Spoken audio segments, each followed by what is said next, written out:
Bueno, chicos, ¿ven ahí mi pantalla? Sí, profe, te ve. Perfecto, bueno. Hoy vamos a comentar lo que sería el laboratorio 3, el ensayo de una máquina sincrónica, o sea, vamos a ensayar una máquina sincrónica trifásica como generador independiente. Nosotros en el laboratorio actualmente tenemos 3 máquinas de este tipo, son todas de polos salientes, ¿sí?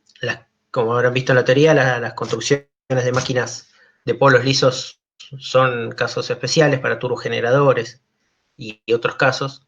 Las máquinas más chicas o las máquinas más chicas y las máquinas más lentas son de polos salientes. En este caso, en nuestro ensayo no va a variar para nada. Nosotros no vamos a ver nada en particular o no vamos a hacer, mejor dicho, ningún ensayo en particular que esté relacionado con los polos salientes, que esté, ¿cómo decirlo? Que ponga en evidencia los polos salientes. Voy a dejar de compartir un segundo. A ver.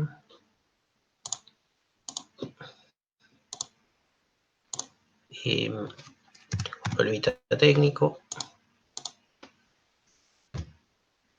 Pero entonces nosotros no tenemos ningún... Bueno, los ensayos que vamos a hacer. Lo que tenemos que verificar acá es tratar de ver un poco algunos detalles del modelo teórico. Nosotros vimos, después del principio de funcionamiento de la máquina, vimos algunos cuantos aspectos prácticos de la construcción de la máquina desde el punto de vista de la teoría. Por ejemplo, vimos el tema de la saturación o el tema del cortocircuito. Entonces eso nosotros en el laboratorio lo visualizamos de una forma más... visualizamos esos efectos prácticos, esos efectos teóricos, por decirlo, que predijimos teóricamente, los vemos en la práctica. Para hacerlo. Y vamos a tratar de entonces reafirmar estos conceptos en la forma visual. Como siempre, nosotros no tuvimos la idea de otros años de filmar nuestras prácticas ni filmar las máquinas, entonces no pudimos hacer mucho para traer imágenes acá. Y bueno, nos van a tener que creer lo que nosotros les contemos. Bueno, ¿cuál es la motivación de ensayar la máquina en forma independiente? No hay solo una motivación, no hay solo una motivación, no es que solo hay una motivación teórica para hacerlo, como en el caso de la máquina asincrónica trifásica, donde solo nos interesaba hacer ciertos ensayos para estudiar su modelo o para verlo, sino que también hay una motivación práctica porque la máquina sincrónica se usa como generador en forma independiente. El ejemplo más claro es cuando vos ponés un grupo electrógeno en tu casa o en una industria, en algún lugar vos pones un grupo electrógeno, estás creando una pequeña red que está alimentada por tu generador. Ustedes vieron que la máquina funcionando conectada a la red es muy distinta a cómo es la máquina. O sea, cuando la red es de potencia infinita cambia el asunto, ¿no? Y acá sería la máquina sería la que pondría la potencia de la red y dentro de sus ciertos límites, la máquina que nosotros estamos poniendo es la que te mantiene la frecuencia y la tensión en la red. Entonces, lo que vamos a estudiar nosotros en estos ensayos vamos a hacer distintos modelos para ver cómo la red, cómo el tipo de red que tiene afecta a la máquina y cómo la máquina afecta a la red. Ahora lo vamos a ver más claro incluso en los ensayos finales. Bueno, y otra parte de este laboratorio es más relacionada, como hicimos con el TP de la máquina sincrónica, es cómo obtener parámetros de funcionamiento a través de ensayos. Y entonces vamos a tener, en una cierta forma, nuestros ensayos directos e indirectos.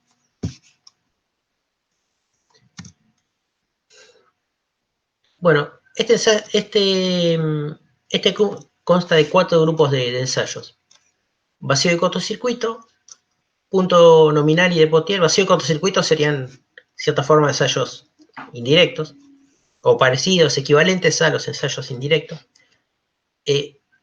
Punto nominal y punto de Potier. En especial el punto de Potier es un parámetro, es un ensayo que nos permite sacar el factor alfa. Entonces, en cierta forma, es un ensayo de obtención de parámetros. La curva de vacío siempre se obtiene, siempre se utiliza en cualquier cálculo de regulación. Entonces, también es como una especie de parámetro de la máquina, nada más que no es un parámetro numérico, sino que es la curva de magnetización. Y después vamos a tener los ensayos 3 y 4 que están relacionados con la conexión de la máquina con la red. En las características de magnetización, nosotros vamos a ver cómo a carga constante, qué pasa con la tensión y la corriente cuando variamos IF.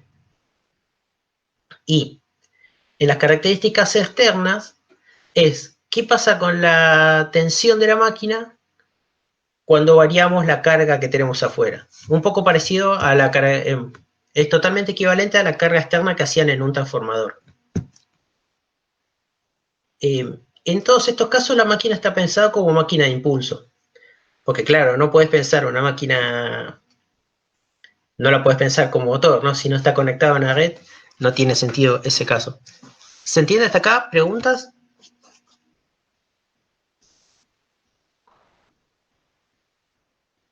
Bueno. Sí, Daniel, te hago una consulta. Para esa última parte no me quedó clara.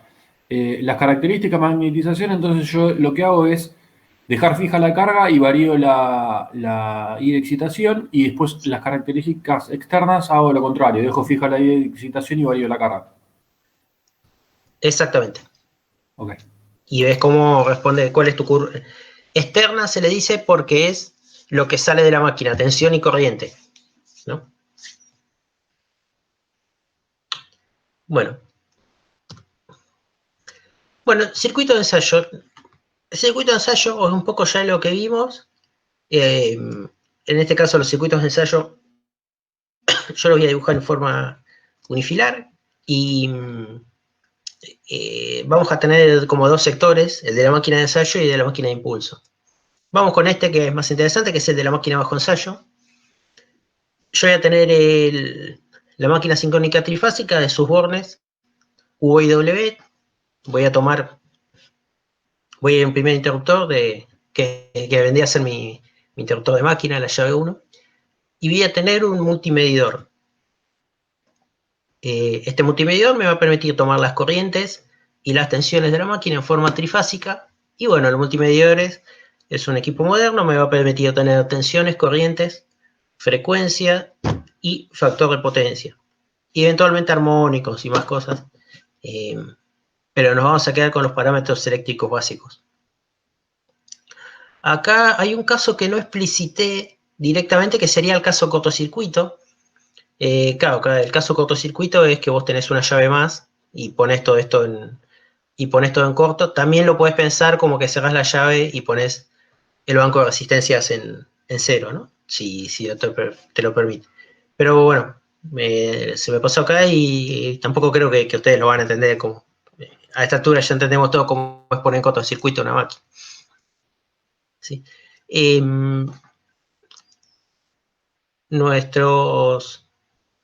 La máquina que tenemos es una máquina de 7,5 kVA y tenemos unos bancos que están ahí en rangos compatibles para los ensayos. Bueno, la máquina de impulso, tenemos dos casos en el laboratorio. Tenemos una que es la máquina de corriente continua. Sí, la máquina de corriente continua, bueno, se toma la tensión trifásica, se rectifica, esto es un pupitre, ya lo habíamos hablado en otro TP. Tiene un banco de tiristores y entonces vos, un banco de rectificadores, regulás la tensión de armadura de la máquina. Y también tenés un circuito rectificador para la corriente de excitación con un variac, en este caso es un variac manual de esos chiquititos, los que recordaban de otro laboratorio. Esta parte entiendo que ya la han estudiado bien. En este caso, por cómo usamos la máquina, no vamos a tener lecturas. Estos amperímetros que tenemos acá son de control. No vamos a hacer lecturas de la potencia que está entrando la máquina. Es como que ahora nos vamos a concentrar en lo que sale de la máquina, la parte eléctrica, ¿sí? No en la parte electromecánica o de conversión de energía. Bueno, y el circuito completo relaciona ambas máquinas a través de un vínculo mecánico, o sea, un eje, ¿no? En verdad la forma mejor sería dibujar una máquina contra la otra, pero claro, sería muy larga la diapositiva y complicaría la presentación para nada.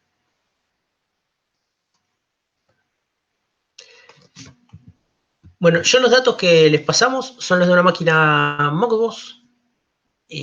Antes de seguir con esto, yo acá les dije que hay dos circuitos. El otro circuito es similar, lo que cambia es la máquina de impulso. ¿Sí? La máquina de impulso en el otro banco tenemos una máquina Scherach.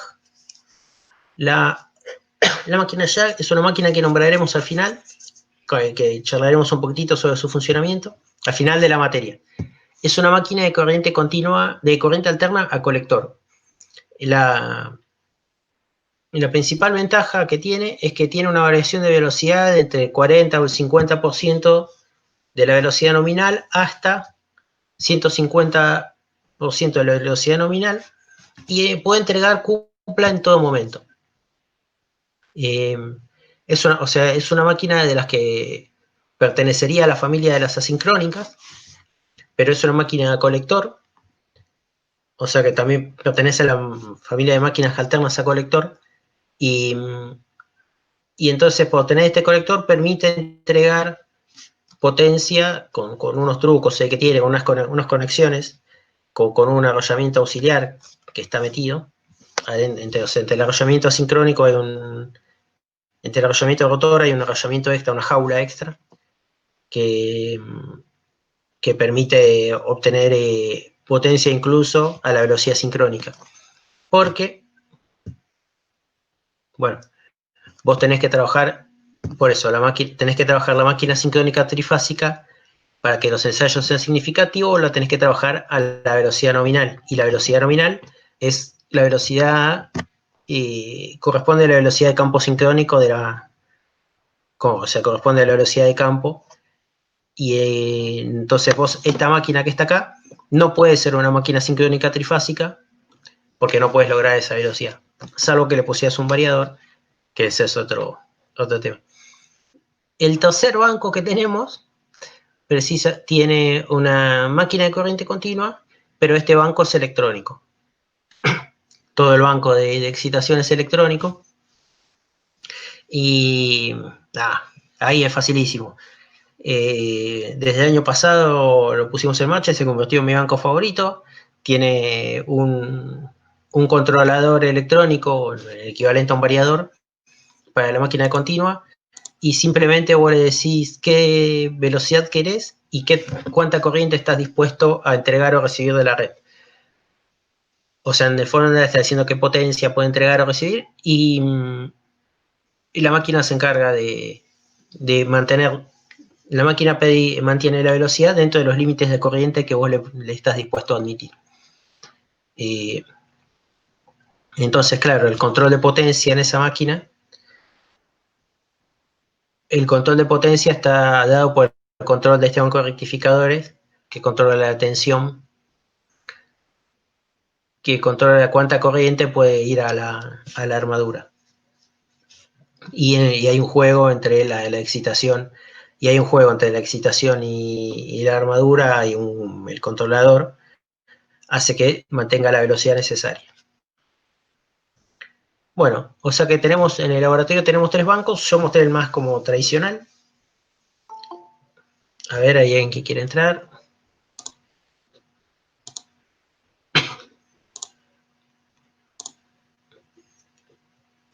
Bueno. ¿Alguna pregunta hasta acá?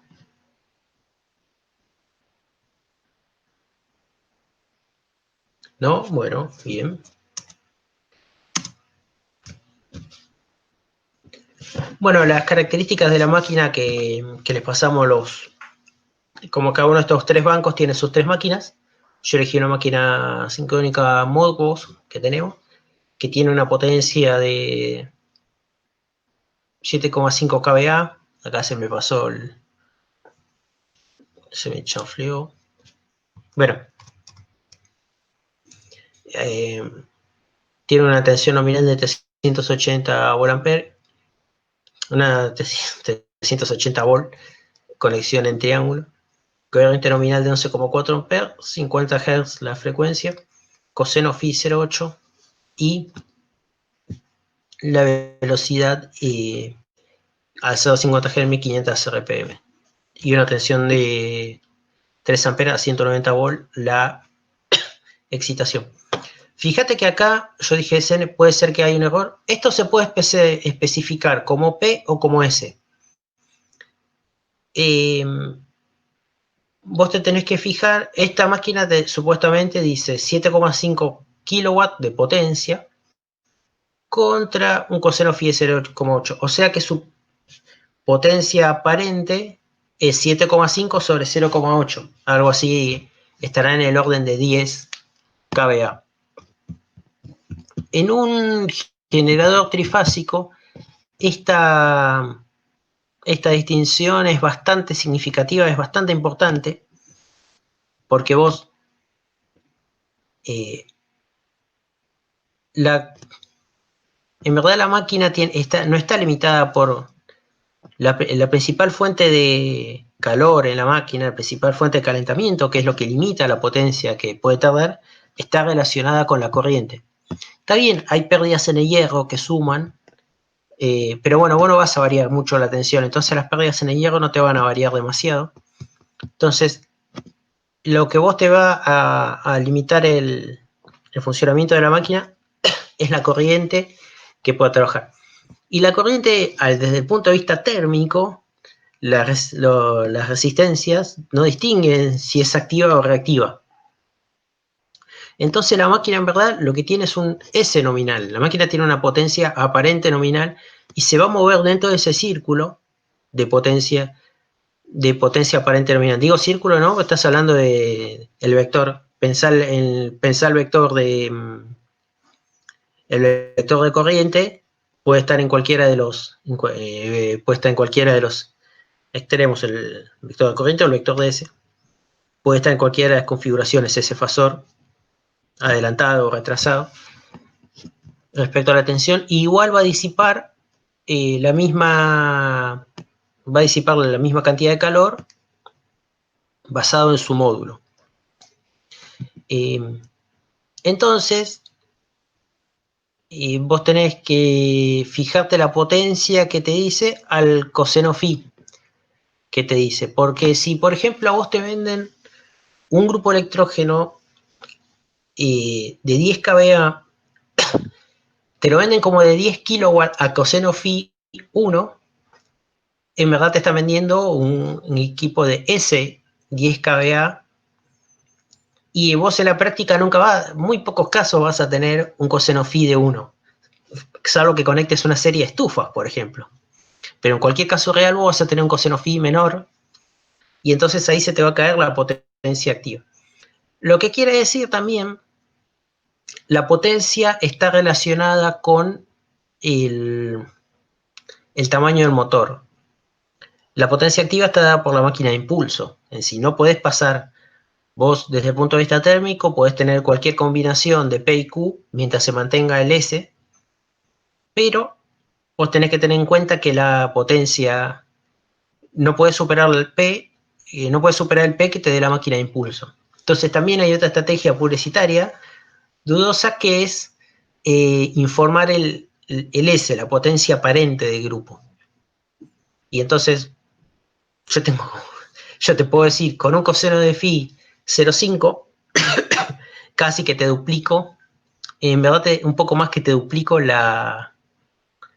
te duplico la potencia que te digo, ¿no? Entonces le pongo a un motor generador, le pongo una máquina de impulso de 5 kilowatts y la vendo con un coseno phi de 0,5 y le pongo que la vendo con una potencia de 10 kVA. Y pongo una letra chiquitita, ¿no? Una letra chica en algún lugar de la caja, a coseno phi 0,5.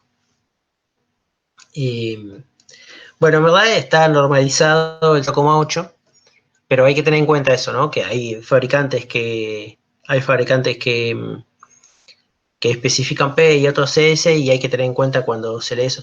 No hablo no solo en grupos chicos que puedes comprar en una ferretería, ¿no? Eso sucede, cambia según el lugar también, y la convención o quien lo necesite.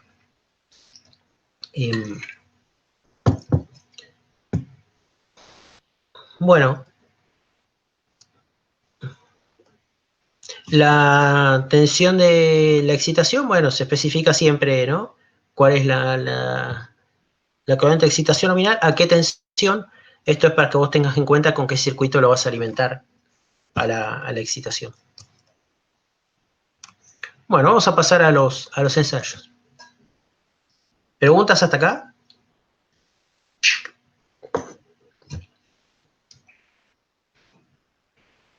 Está claro. ¿Está claro?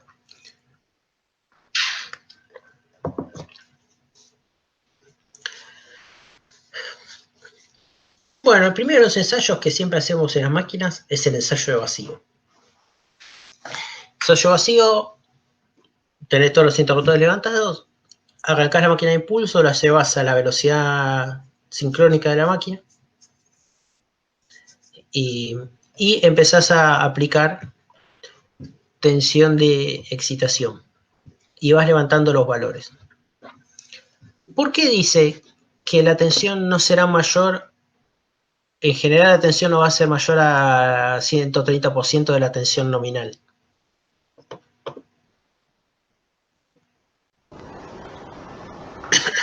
Por la aislación. ¿Por? Por la aislación. Bueno, eso es porque yo no quisiera que fuera. Pero ¿por qué no lo va a hacer? Hay una limitación física, digamos. La saturación. Por la saturación, exactamente. Por más que yo vaya poniendo excitación, en un momento no va a subir demasiado la tensión nominal. Fíjate que la permeabilidad del hierro de un material típico está en el orden de algunos miles, ¿no? Ponerle 5000, y una vez que el material se saturó, muy rápidamente su permeabilidad se cae, en teoría se cae hasta 1, entonces la pendiente te cambia muchísimo. Tenés que meter 5000 veces más corriente de 5000 veces más corriente de excitación para lograr obtener un valor de un mismo incremento en la tensión. En verdad no es tan así, porque la saturación no es completa, siempre hay un poquitito más, pero básicamente la curva se aplana.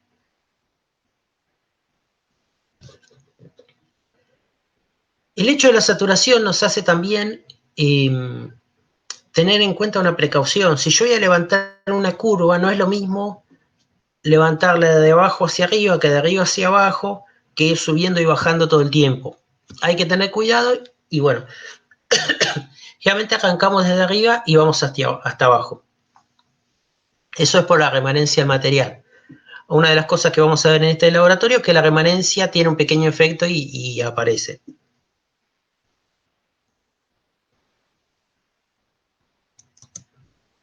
Bueno, el circuito equivalente que vamos a obtener es este, es muy sencillo.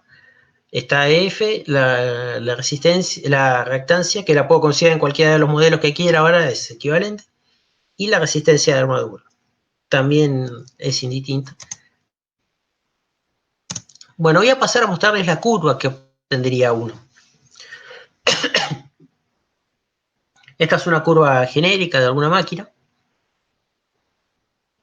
y donde se tomaron valores. Nosotros tomamos valores cada 5% en esta parte para lograr mayor precisión, y acá cada 10 o cada 20%, porque sabemos que es una sola lineal. Sí.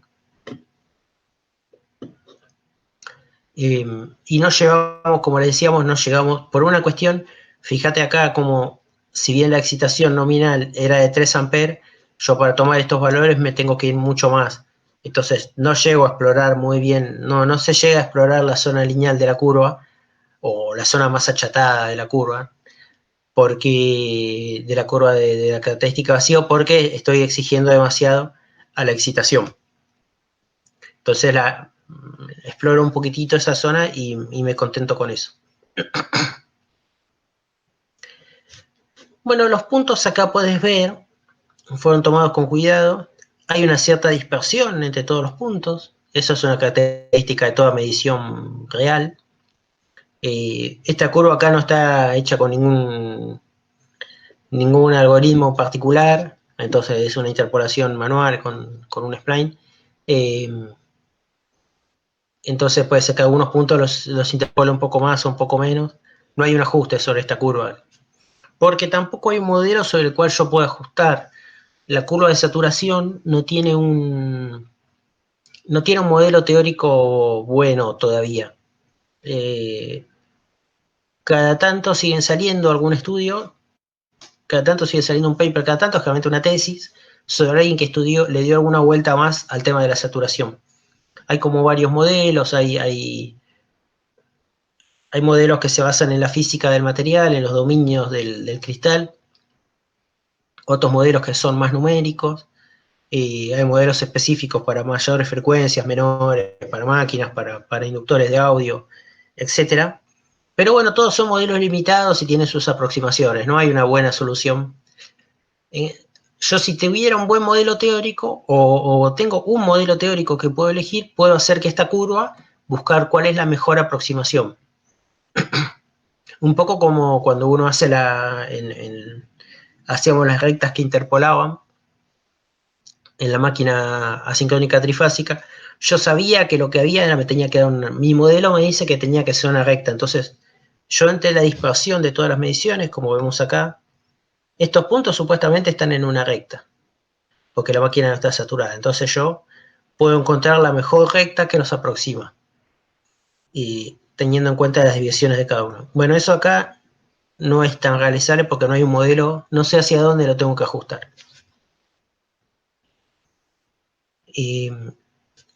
Vamos a pasar un poquito más. Lo primero que quería mostrar, se habrán dado cuenta todos, te llama la atención, es que no arranca en cero. ¿Sí?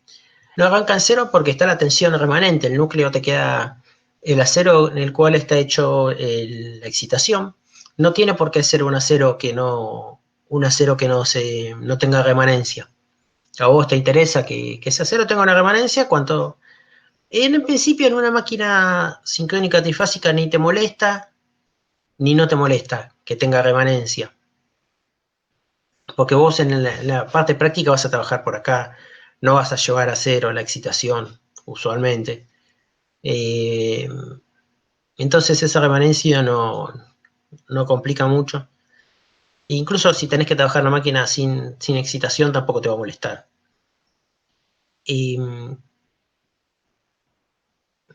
Entonces, como el acero más blando, el acero más blando que tiene menos remanencia, es también más caro, es una aleación más cara. Vos esto lo podés hacer con una aleación más común, que tenga una permeabilidad razonable, y no te preocupas mucho por la remanencia, y bueno, ahorrarse en la construcción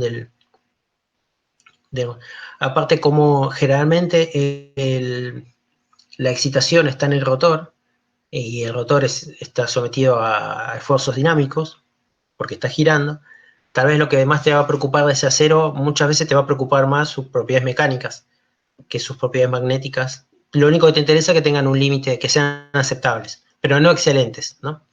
En cambio, si vos tuvieras esta remanencia en una máquina, si vos tuvieras esta remanencia en el estator, donde vos tenés un campo alterno, esto es parte de la pérdida de energía. Entonces, esta remanencia vas a tratar siempre que sea lo más mínimo.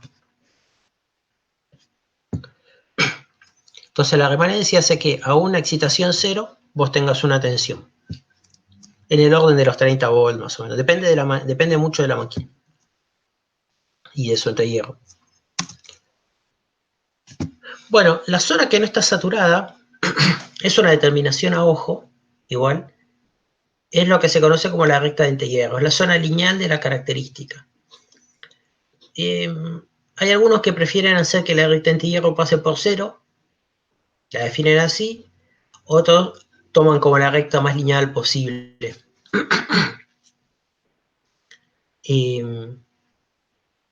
Como te digo, entonces en la recta de antehierro, la tensión de armadura es lineal con la corriente de excitación. O sea que lo que en ese momento el campo está dado básicamente, la intensidad de campo está dada básicamente por el entehierro. Vos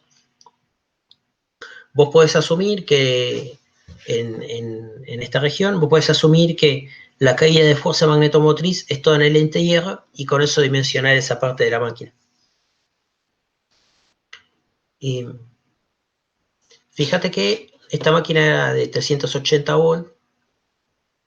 Esta en verdad es de una máquina de 400 volts. Esta sería la nominal más o menos. En la parte nominal está un poquitito saturado ya. Eso sucede en todas las máquinas en mayor o menor medida. O sea, las máquinas reales se trabajan en una zona un poco saturada ya. Es como una relación de compromiso, ¿no? Y si la trabajaras con mucha saturación, se te perdería mucho acá, perderías mucha excitación y ahogarías en hierro, ahogarías en materiales. Si la trabajás en esta zona, tenés menos excitación, menos pérdidas, pero gastás mucho más en materiales y además te aumenta el peso. Entonces, se emplea esta zona que todavía es razonablemente buena, la saturación todavía bien, las pérdidas son razonables y la cantidad de material también es un compromiso. Bueno, acá nombré la recta de entehierro. Esta parte ya hemos hablado, es el efecto de la saturación. Como verás, aumenta la corriente de excitación y ya casi no aumenta tanto la tensión. Mira, vamos a ver, este punto, por ejemplo, si lo hago descender, está en 2,4 amperes, más o menos por donde está la punta de la flecha, son 2,4 amperes. Si yo me paso, y la tensión es toda esta longitud. Ahora, si yo me paso a 4,8, que es más o menos por acá, fíjate que creció de acá a acá una cuarta parte, más o menos, de lo que creció de acá hasta acá. Sigue creciendo, pero mucho, mucho menos. Y ese efecto se hace cada vez más notorio cuando más te acercas acá. ¿Se entendió hasta acá el ensayo en vacío? ¿Me quieren hacer alguna pregunta?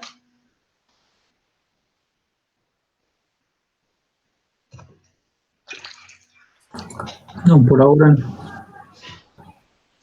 Habías comentado, ¿no, Juan? Que empezábamos desde el 130% de la tensión, después íbamos descendiendo. Sí. ¿Por qué no lo hacemos al revés eso? También. Bueno que por ahí lo sepan, ¿no? No, es totalmente válido. Nada más que es totalmente válido arrancar desde cero hacia arriba. Nada más que tenés mucho más variable el efecto de la remanencia. Como vos sabés que cuando estás acá saturaste la máquina y bajaste, este campo siempre te va a dar más o menos igual. En cambio, si yo dejé la máquina como estaba ahí trabajando, no sé cuál es lo que se le conoce como la historia magnética de la máquina, entonces me es difícil saber cuál es este valor de remanencia. Capaz que un día está más acá porque el que vino antes hizo un ensayo que la recontra saturó, o capaz que incluso está negativo porque estaban conectados al revés, el polo está al revés, entonces el punto inicial es este. Y bueno, si bien igual me va a dar, porque estamos hablando en valores absolutos, la curva me va a dar distinta. Es más, si el punto de la remanencia, por ejemplo, estaba en un valor negativo, ¿cómo lo conecté?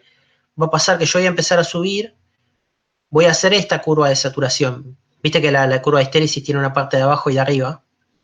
Entonces, capaz que yo me hacia abajo la de abajo, va a pasar que va a haber un punto de la corriente de excitación en el cual voy a desmagnetizar perfectamente la máquina y voy a medir cero. Y entonces no es que va a arrancar un valor positivo, sino que no es que voy a arrancar del lado de arriba de la recta de entehierro, sino que voy a arrancar del lado de abajo. Entonces, es por una cuestión de metodología que elijo saturar la máquina y después las voy desaturando y observo la remanencia al final. ¿Se entiende? Perfecto, buenísimo. Sí, eso quería que dijeras. Genial. Gracias, Che.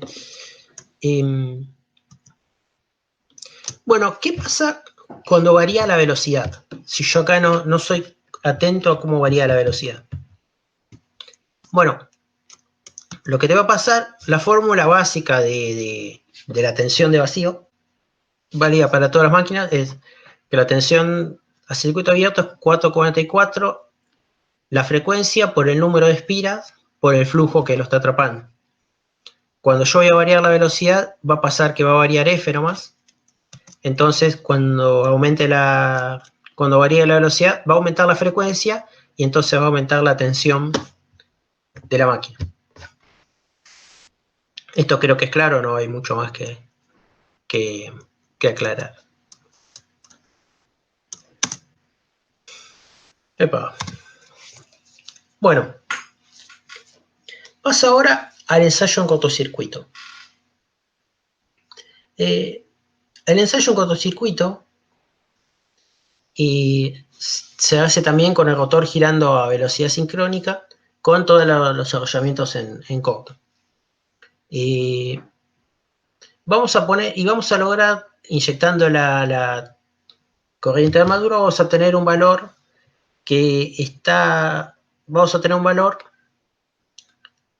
que depende de la corriente de excitación, ¿sí?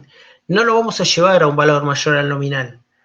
Acá este valor sí es una cuestión de elección, no es una cuestión que esté fijada por la máquina, ¿sí? Eventualmente yo podría obtener más tensión de cortocircuito, más corriente de cortocircuito. Pero también es un valor lo vamos a ver cuando tenemos el cortocircuito de la máquina, está limitado. Y vamos a tener una serie de valores entre el 0% y el 100% de la corriente nominal. Siempre manteniendo la velocidad, ¿no? Acá, bueno, el circuito equivalente sería este, ¿no? Acá estoy usando el de la reactancia sincrónica.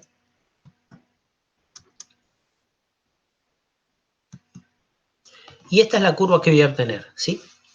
Una curva más sencilla, menos valores.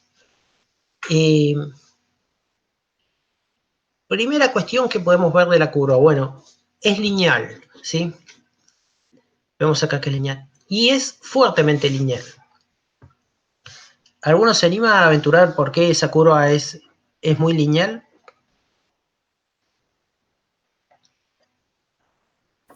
¿Y por qué no estoy manejándome en el rango saturado de la máquina? Sí, incluso hay algo más, eso es cierto. Y hay algo más todavía que linealiza aún más la máquina. Como estoy a tensión reducida, las pérdidas en el hierro también son despreciables. Bien, bueno, eso está relacionado con el otro que es. Y hay un efecto más, que es que la máquina, esta RA es muy pequeña, la vamos a despreciar. La máquina, esta X es la que es mucho mayor que RA, entonces la máquina tiene una corriente totalmente inductiva que la desmagnetiza. O sea, el nivel de magnetización adentro de la máquina es muy bajo. El B que hay en el núcleo es muy bajo porque la corriente que circula es desmagnetizante. Entonces, eso sumado a que estamos a una tensión reducida, eso sumado a que estamos en un valor pero fíjate que no estamos en un valor tan bajo, ¿no? Acá IF no estamos en un valor tan bajo de la corriente de armadura, pero esas dos cosas combinadas hacen que esta curva sea fuertemente lineal.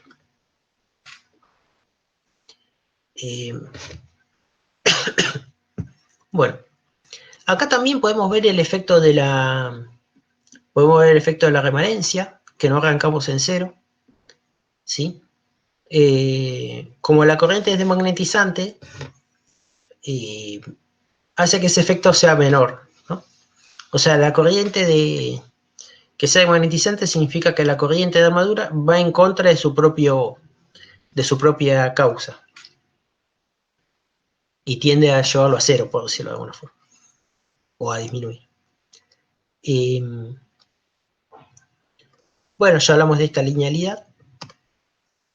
Y nos podemos preguntar, ¿qué pasa cuando varía n? Bueno, cuando varía n, o sea, n me estoy refiriendo a la velocidad, yo tengo que la corriente de armadura en el modelo de reactancia sincrónica es que aquí el modelo de reactancia sincrónica es totalmente válido, porque no estoy saturado. Estoy en un modelo lineal, y eso, el modelo de reactancia sincrónica era totalmente lineal, entonces lo puedo usar tranquilamente. Bueno, es la corriente sobre la reactancia sincrónica. Pero tanto la tensión es proporcional a la frecuencia, como habíamos visto antes, y la reactancia sincrónica es, por definición, es una reactancia, es proporcional a la frecuencia. Es 2pi por f por un L. Entonces, como ambos dos son proporcionales a la sincrónica, podemos decir que la corriente de armadura en el sello de cortocircuito es constante cuando varía n. Dentro de ciertos límites, ¿no? Si la máquina está detenida, por ejemplo, no va a pasar nada. Pero esos límites, dentro de los límites amplios, podemos decir que es constante. Bueno, esto lo dijimos antes, no hay que olvidar que esta corriente está retrasada aproximadamente 90 grados. Es una corriente inductiva. ¿Preguntas hasta acá sobre el ensayo, la característica de cortocircuito?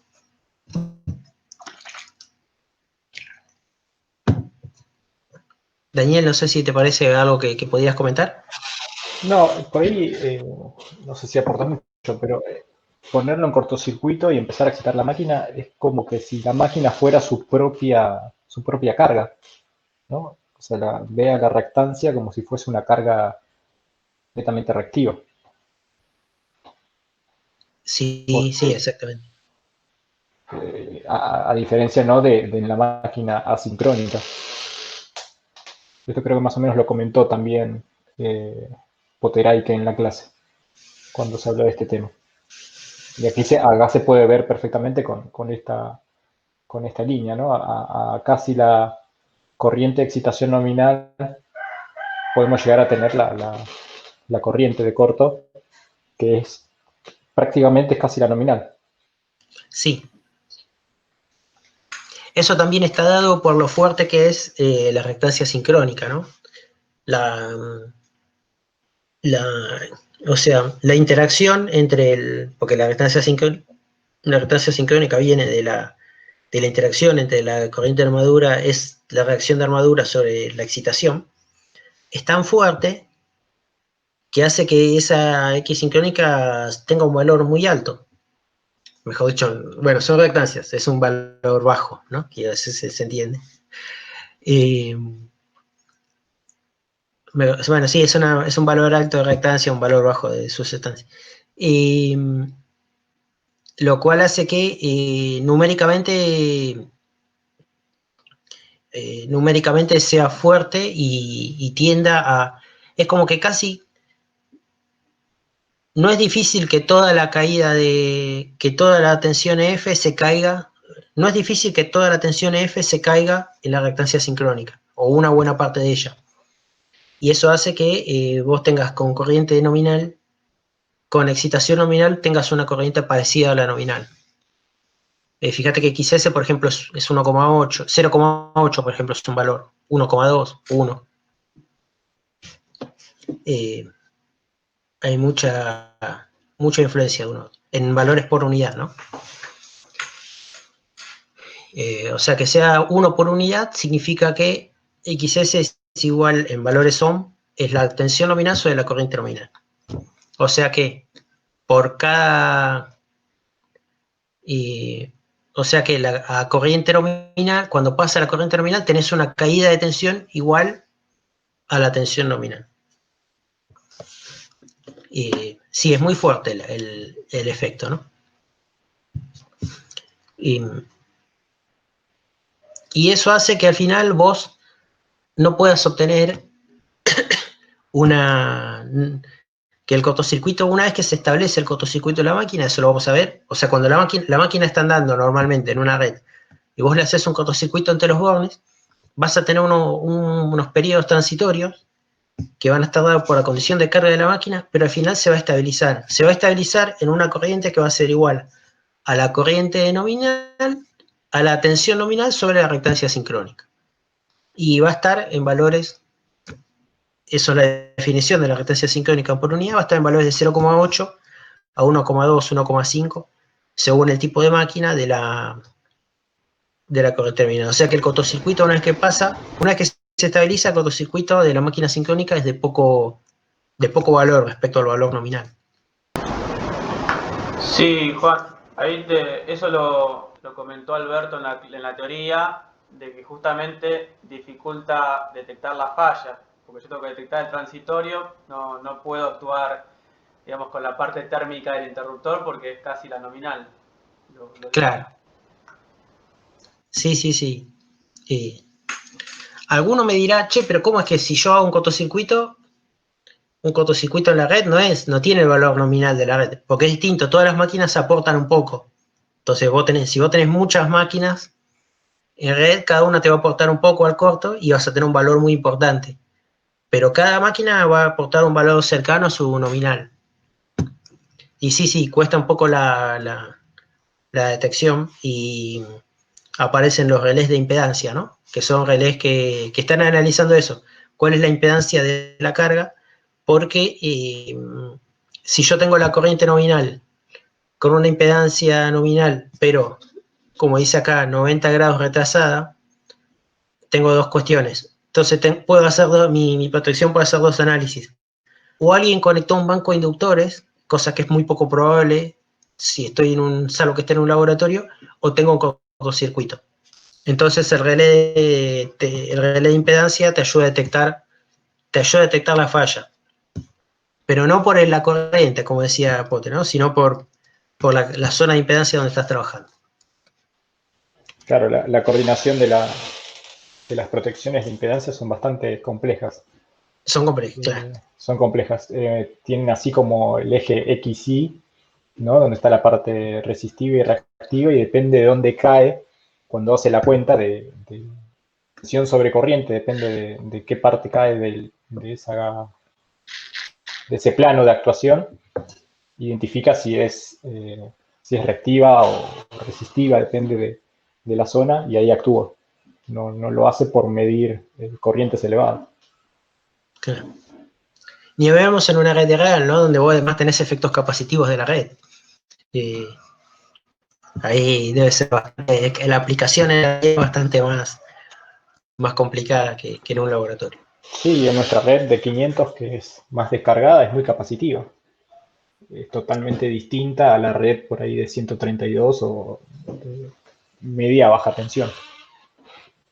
Es muy interesante para analizarlo en ese punto de vista. Por lo menos en nuestra red está interesante poder saber un poco más de ese tema. ¿Qué pasaría si yo acá tuviera una carga? Si yo, en vez de poner este cortito, pusiera un banco de capacitores. Esta curva si yo le pusiera un banco de inductores, queda claro, ¿no? Esta curva la aumentaría la reactancia y entonces estas corrientes bajarían, ¿no? La recta seguiría siendo recta, pero hacia abajo. Y si pusiera un banco de capacitores, ¿qué se imaginan que pasaría? ¿No tendría un efecto magnetizante y seguiría para arriba, digamos? Seguiría para arriba, exactamente. Lo podés pensar como que tiene un efecto magnetizante, o lo podés pensar como que si volvés al circuito equivalente, unos capacitores en serie con esta X hacen que, bueno, según el valor del banco de capacitores, hacen como que este valor disminuye si vos pones un capacitor en serie. Entonces, es como que la caída de tensión que tuvieras en la reactancia sincrónica sería menor, entonces la corriente sería mayor. O sea, efectivamente aumentaría, y eso es lo que vamos a ver en los siguientes ensayos. Pero no nos adelantemos. Vamos al ensayo directo. Bueno, el ensayo directo, como todos sabemos, es poner la máquina en sus condiciones nominales. Acá yo la voy a poner como generador nominal, ¿sí?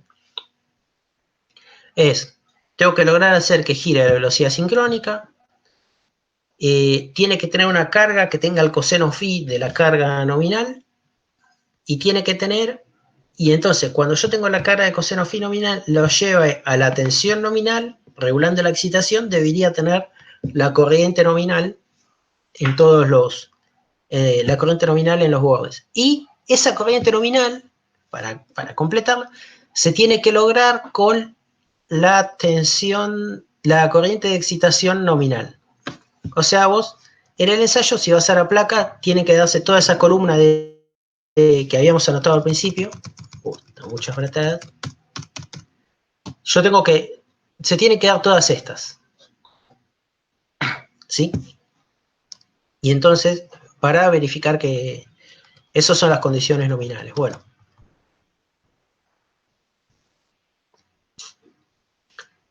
Y nosotros, ¿cómo lo hacemos en el laboratorio? Lo hacemos con dos bancos trifásicos. Un banco de resistencias y un banco de inductancias. Porque el coseno phi nominal que está definido es coseno phi 0,8 inductivo.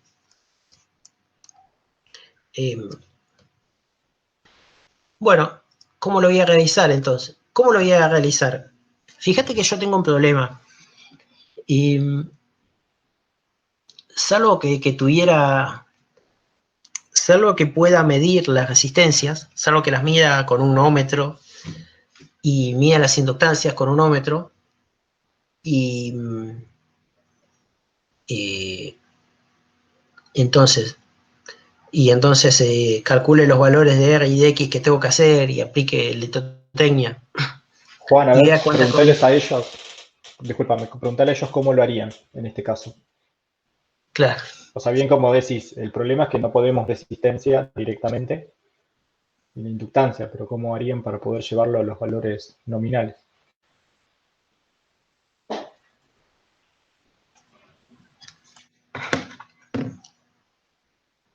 ¿Se imagina alguno cómo se podría hacer? Claro, yo ya di el spoiler de que hay una trampa, ¿no? ¿Cuál era la pregunta? ¿Cómo medir inductancia? No, la pregunta es, ¿cómo puedo llevar la máquina teniendo un banco de resistencias y un banco de inductancias? ¿Cómo llevar la máquina al punto de funcionamiento nominal? ¿Sí? Acordándote que uno sí, que lo que ya hablamos en los ensayos anteriores, ¿no? Que las corrientes de la máquina influyen sobre la corriente de armadura influye sobre la tensión.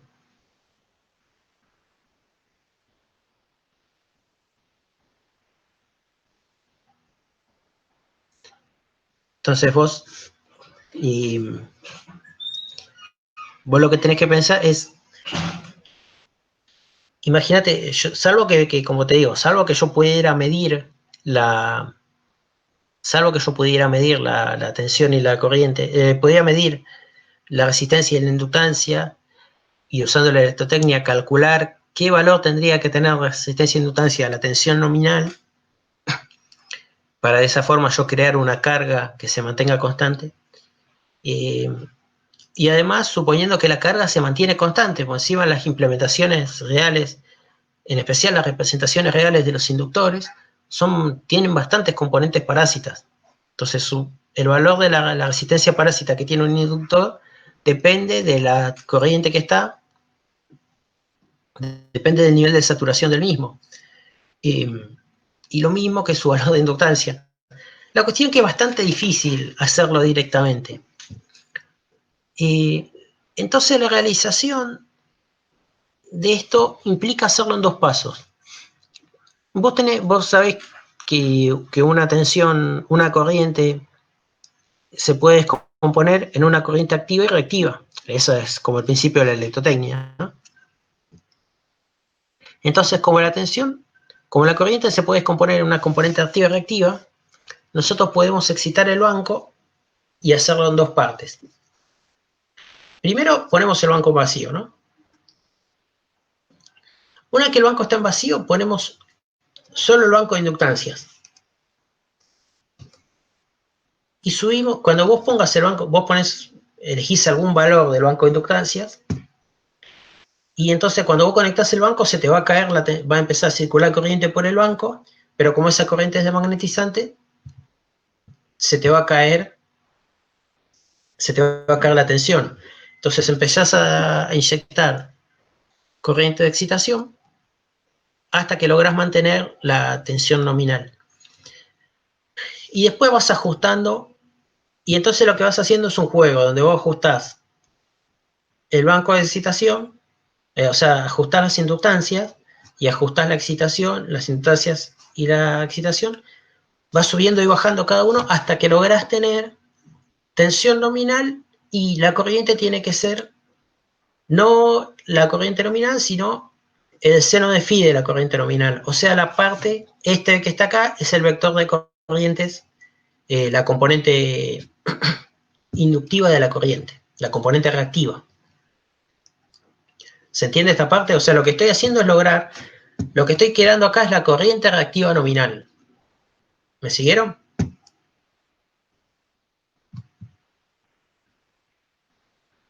Tururú.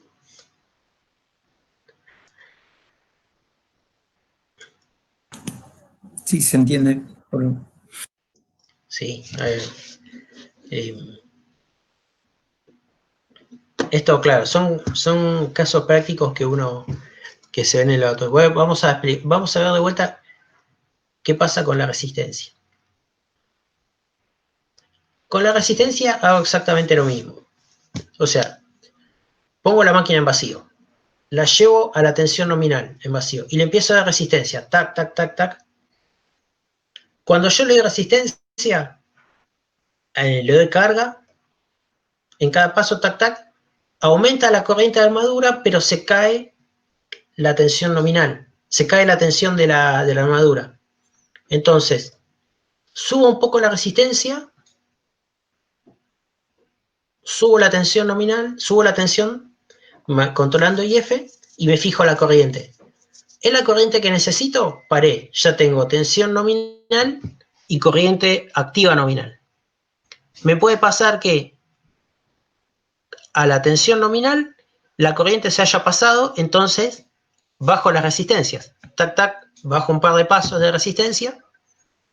Pero ¿qué va a pasar? Como bajé pasos, la carga es menor, entonces la tensión se va a ir. Y entonces bajo un poquito de la excitación,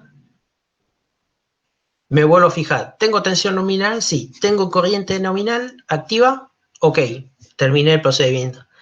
Puede ser que tenga, si tengo más corriente reactiva, sigo sacando carga.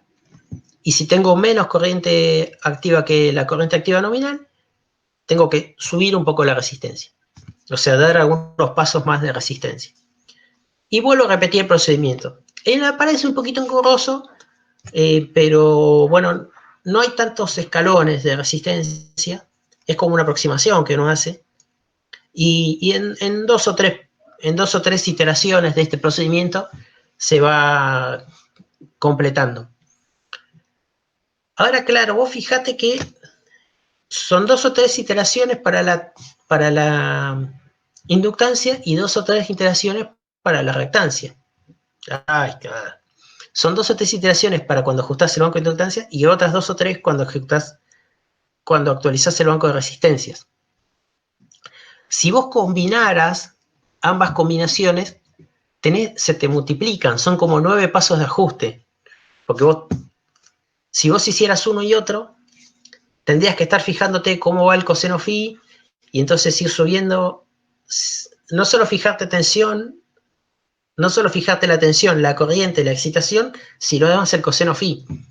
Y entonces ahí mira qué pasito ajustar, porque por ejemplo, si tuvieras baja corriente pero bajo coseno phi, entonces capaz que lo que tenés que hacer es subir la resistencia, pero si tuvieras alta corriente y bajo coseno phi, entonces lo que tenés que hacer es largar inductancia. Las combinaciones se vuelven bastante más complicadas porque ya tenés 3 variables de ajuste que se relacionan entre sí.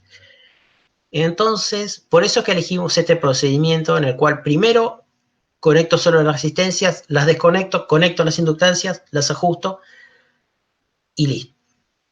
Ahora bien, como en ambos casos yo me preocupé por tener la tensión nominal acá y acá, cuando conecte los dos bancos combinados en paralelo, voy a seguir manteniendo la tensión nominal y voy a tener por un lado la componente reactiva y por otro lado la componente activa. Siempre y cuando ajuste, solo me queda una variable de ajuste que es la excitación. Entonces, conecto ambos bancos en paralelo, yo ya sé que tengo la inductancia que corresponde, la resistencia que corresponde, conecto ambos bancos en paralelo, se me va a caer la tensión, subo un poquitito la excitación hasta que logro U nominal y voy a obtener IA nominal.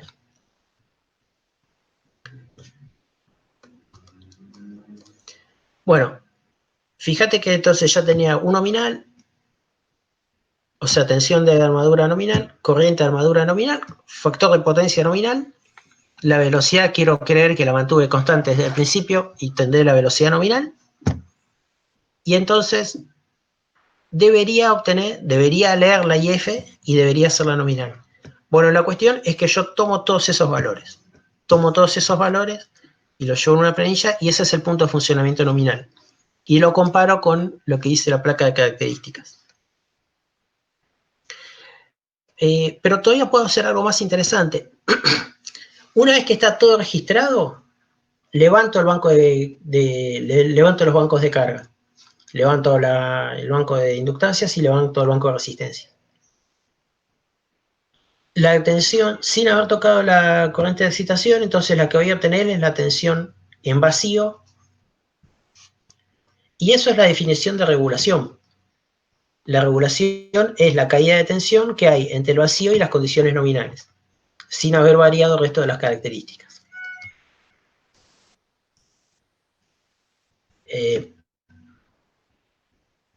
Más allá de la parte de la realización y cómo se ajustan los bancos, ¿se entiende cuál es el objetivo del ensayo directo?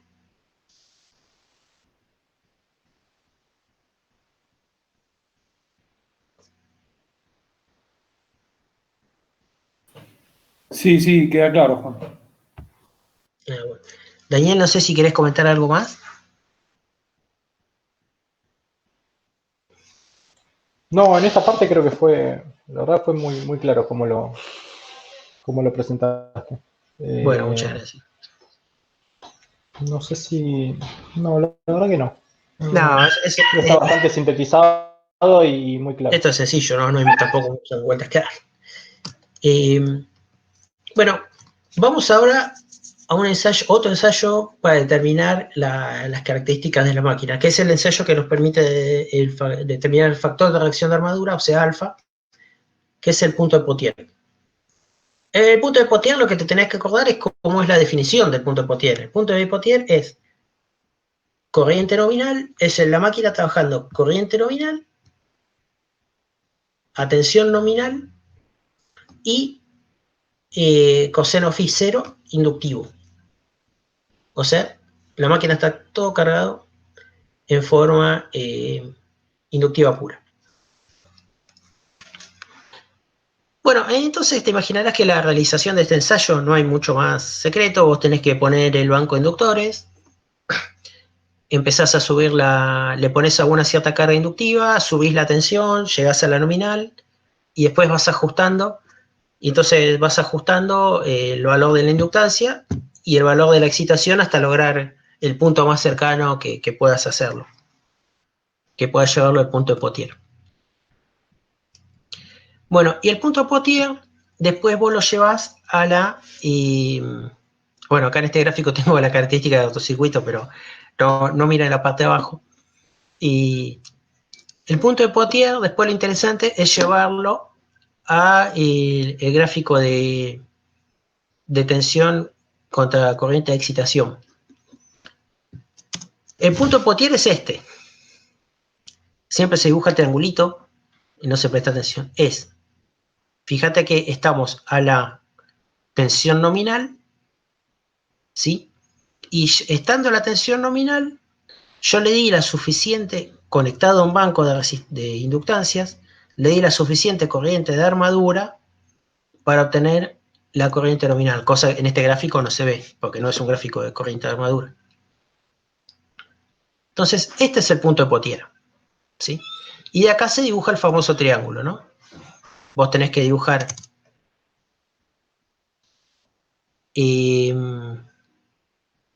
vos, ¿qué es lo que va a pasar? Cuando vos desconectás en el punto de Potier, obtenés el punto B, que es yo estoy en el punto de Potier, desconecto ¿cómo es? Desconecto la carga y me voy a un valor de tensión. Y bueno, después de acá se traza la paralela entre hierro, se traza la línea horizontal acá y se dibuja el triángulo de Potier, ¿no? Y después vos sabés que este lado es proporcional a alfa y A, y este a X y A. Bueno, después viene toda la teoría de cómo se construye el triángulo. No quiero ponerme ahí, creo que la guía estamos claros y es parte de lo que ustedes van a tener que hacer, ¿no? Van a tener que construir un gráfico muy parecido a este, donde muestren van a tener que construir un gráfico parecido a este gráfico, donde saquen los parámetros de la máquina en base al triángulo de Potier. Y esto que está acá, bueno, es, como les decía, es el triángulo de Potier. ¿Se entendió el ensayo? Juan, por ahí una cosa, fíjense que la tensión acá es de línea, la que está. Tengan en cuenta eso, Sí, claro. que ustedes están midiendo tensión de línea.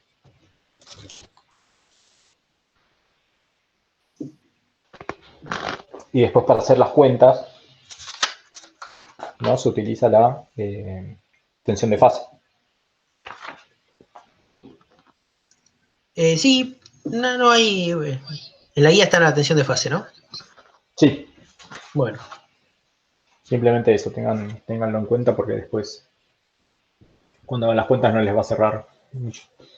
Por ahí pueden hacer el gráfico con las tensiones de línea o ya hacer la tensión de fase, entonces después vean cómo se les hace más cómodo. Pero no utilicen un valor de línea, después hagan las cuentas con los valores de línea o hagan los gráficos con tensión de fase. Bueno. Siempre eso por ahí hay esa... Mientras haya coherencia, se Claro. puede elegir. Sí, a eso apuntamos. Perfecto.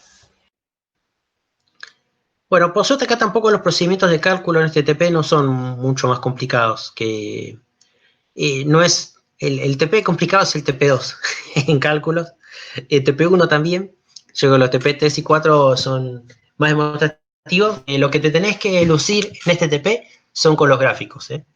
Bueno, todos estos gráficos que fuimos viendo vos los tenés que hacer. Y tenés que superar lo que te estoy mostrando. Yo busqué, estos son los mejores que tengo. Y se pueden hacer mucho mejor también. Bueno, no sé si hay alguna consulta más. ¿Quieren ver algo más del Potier? No creo que es... desde el punto de vista de laboratorio no es un ensayo difícil el ensayo de Potier. Le hago una consulta como Sí. recordatorio. Determinar el punto de Potier nos servía para encontrar la reactancia de sincronismo. No, bueno, el concepto es parecido, pero no hay que mezclar los tantos.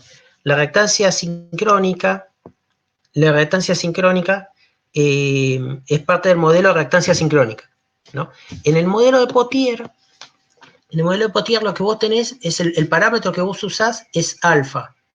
O sea, los parámetros de tu máquina en Potier son R, la reactancia de dispersión X chica, digamos, X, y alfa, que es la reacción de armadura. Algo que yo lo percibí como estudiante y lo comento siempre con ustedes y realmente me dan la razón.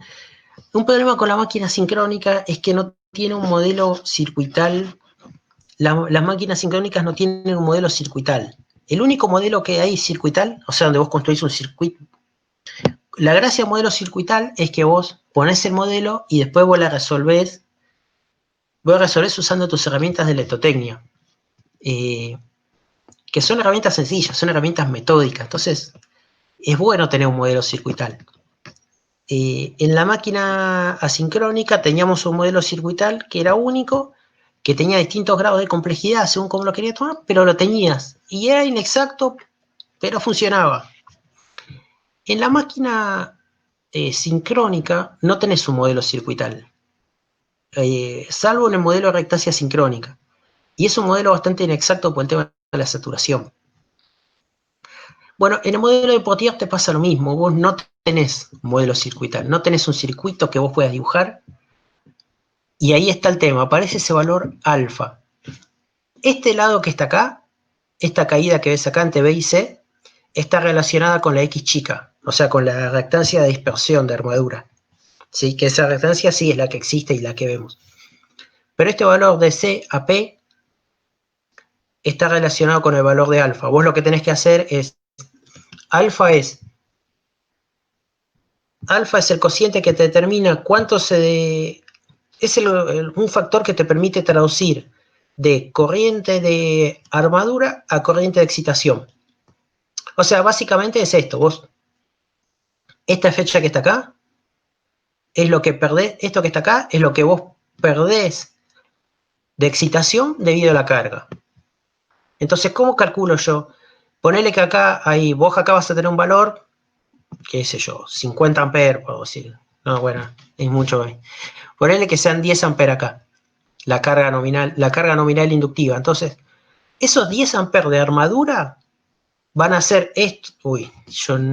Si yo hago esta línea para abajo, hasta acá, y esta, hasta acá, esos 10 amperes de la armadura me van a hacer perder, ponele que de acá me da de 6,3 a 3,7. O sea que voy a perder 2,6, ¿no? Entonces, 10 amperes de armadura en una corriente inductiva, 10 amperes de armadura inductivos me hacen perder 2,7 de excitación. ¿Entendés cuál es el concepto? Y ese es el factor alfa, 2,7 sobre 10. Y eso es lo que vos obtenés del ensayo de Potier, en la parte más importante, ¿no? Bien, gracias. ¿Sí?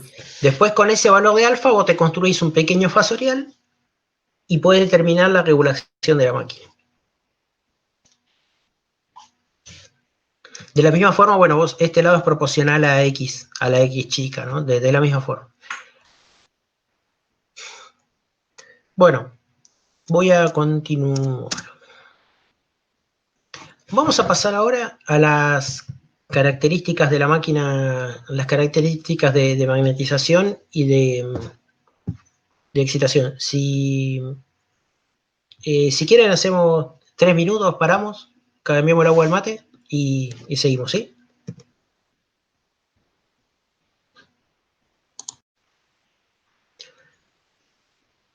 Bueno, las características de magnetización son curvas de tensión de armadura en función de la IF, con la característica de que la carga es constante. Pero ten en cuenta, no la carga, no en su valor óhmico, sino en su valor de corriente es constante. O sea que vos para fabricar estas curvas para relevar estas curvas, tenés que ir variando IF y a la vez tenés que ir ajustando la carga para que la IA se mantenga constante. Por ejemplo, si vos tenés la máquina conectada a un banco de resistores, cuando aumentes IF va a aumentar UA y en forma proporcional van a aumentar la corriente de armadura. Entonces después tenés que bajar un poquitito la corriente constante. De esta forma, vos la podés pensar como generalizaciones del punto de Potier, ¿sí? Yo que te decía en el punto de Potier, que vos tenías que tener tensión nominal, corriente inductiva nominal y factor de potencia inductivo 0. Imagínate si yo te pido que hagas la misma curva de Potier, pero con la mitad de la tensión nominal. Vos mantendrías la carga y vos fíjate que los lados del triángulo de Potier eran proporcionales a la carga. Entonces, se mantendría la misma forma del triángulo, pero el mismo triángulo es como que descendería hacia la mitad de la tensión nominal. Bueno, y como los lados son proporcionales, si yo en vez de usar la IA nominal usara la mitad de IA nominal, el triángulo sería igual, pero de la mitad de las dimensiones. Entonces vos te tenés que imaginar que para el caso de la carga inductiva, la característica de magnetización inductiva, vos vas a tener el triangulito de Potier que se va a estar desplazando sobre la característica de vacío. ¿Sí? Después habrá otro para la característica capacitiva. Como situación de compromiso vamos a usar la corriente nominal sobre 2. En el caso inductivo no complica demasiado las cosas, podemos usar cualquier corriente nominal, cualquier corriente como ensayo. Más allá de que tal vez cargaríamos un poquitito la excitación de la máquina, pero no mucho más.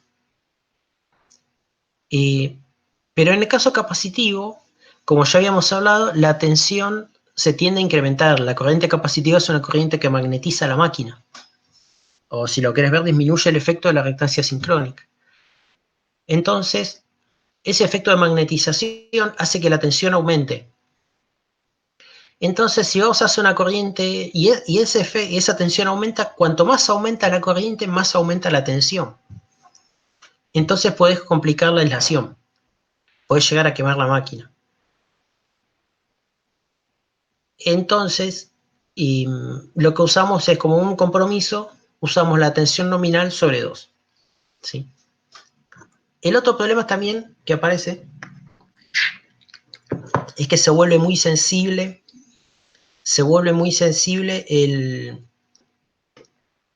el banco de capacitores. O sea, al aumentar la tensión, pequeños cambios en la variación de la capacidad se notan mucho en la corriente y no es fácil hacer una buena curva.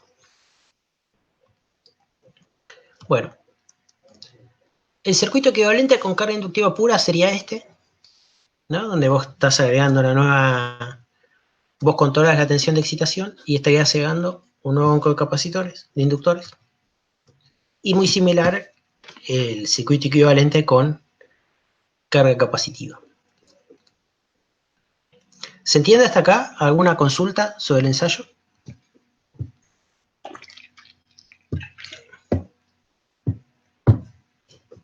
¿No? Bueno.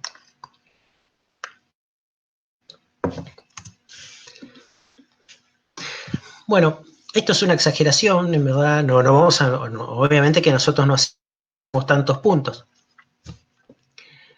Vos imaginate que acá nominal, este que está acá, es el triángulo de Potier. Entonces, vos sobre la característica de vacío, vos podés ir montando cada uno de los triangulitos de Potier, ¿sí? Y obtenés este punto de la carga inductiva. Bueno, si vos a este punto lo desplazás, vos vas midiendo distintos puntos haciendo la carga, y lo que obtenés es una curva que copia la característica de vacío, pero la copia desplazada por cada uno de los triangulitos de Potier. Como te digo, esta es una ejemplificación. Esta es una ejemplificación poco burda. Nosotros tomamos alguna cantidad de valores menores. Creo que tomamos 10 valores. ¿Se entiende cómo sale esta curva?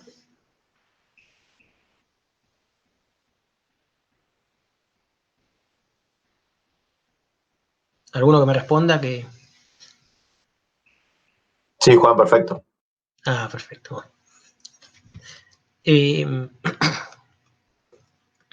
Bueno.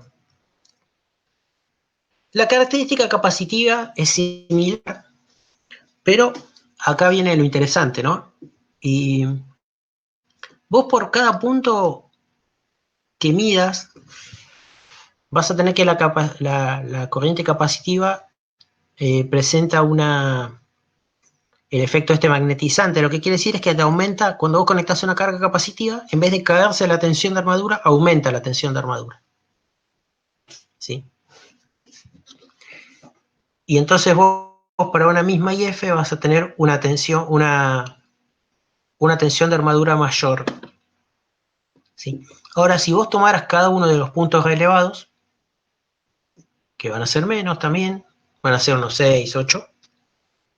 Vos tomás cada uno de los puntos relevados, obtendrías una curva que copia la característica, la curva de vacío, y copia la carga de vacío, pero está desplazada está elevada hacia la derecha. Yo quiero tener acá, ustedes me voy a pedir que me hagan un gráfico parecido a este. El año pasado un grupo hizo un muy buen gráfico. Denme un segundo y voy a tratar de... Este acá. Lo voy a poner en pantalla completa. No, tan grande. ¿Se aprecia acá el gráfico? En la línea azul del medio es como es la característica vacío, ¿sí?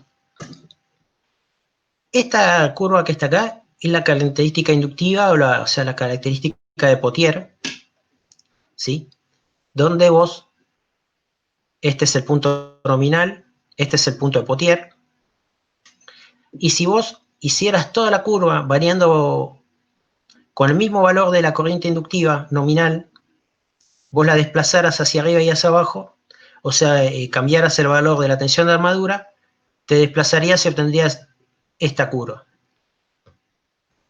Nosotros en el ensayo lo hacemos a la corriente nominal sobre 2. Entonces los triangulitos tienen la mitad de sus lados, porque los lados son proporcionales, tienen la mitad de los lados que son proporcionales, y tendrías esta curva que está acá. Fíjate que acá están los puntos relevados, y la curva copia efectivamente la característica de vacío. Tal vez no fue los mejores puntos relevados, en el sentido de que la tensión acá es baja. Estaría interesante tomar un punto más alto. Bueno, la característica capacitiva, si nosotros quisiéramos tener el mismo valor que la curva de Pottier, que es posible, fíjate que arrancamos mal. Tenemos que arrancar ya en 420 volt por este efecto magnetizante. Vos me estás diciendo que, me vas a preguntar, que con 0 corriente de excitación podrías tener los 400 volts. Y la verdad es que sí. Este fenómeno se llama autoexcitación, ¿sí? Fíjate que incluso nosotros lo hacemos con un valor menor de corriente, pero acá en este punto tenemos la mitad de la corriente nominal, o sea, unos 6 amperes y medio, sin corriente de excitación. Lo que sucede acá es que la máquina intercambia energía magnetizante. La máquina intercambia, o sea, entre las reactancias de la máquina y el banco de capacitores, hay un intercambio de energía reactiva que mantiene magnetizada la máquina. Es muy interesante, o sea, la máquina se autoexcita. Y una vez me encontré trabajé con un viejo arreglador de grupos electrógenos, un señor mayor, y él lo expresaba así, decía: los capacitores y los grupos electrógenos no se llevan bien. Claro, porque pasó que en las industrias empezaron a poner capacitores para compensar el factor de potencia, y cuando entraba el grupo no interactuaban muy bien, y tenías esto, por ejemplo, el regulador de... ¿Qué hace el regulador de tensión, ¿no? Acá, ¿cómo hace el regulador de tensión para llevar acá la tensión al valor nominal? No puede, por ejemplo, ¿no? Un regulador de tensión común. Esta es una característica muy interesante de la máquina, que puede ser autoexcitada, y pasa solo con la característica capacitiva. Claro, nosotros lo hacemos a un valor menor, entonces vos tenés que tener en cuenta que estos triángulos van a ser más chicos, ¿no? Acá vos tendrías que dibujar los triangulitos chicos de los valores que se toman. ¿Se entienden estos fenómenos?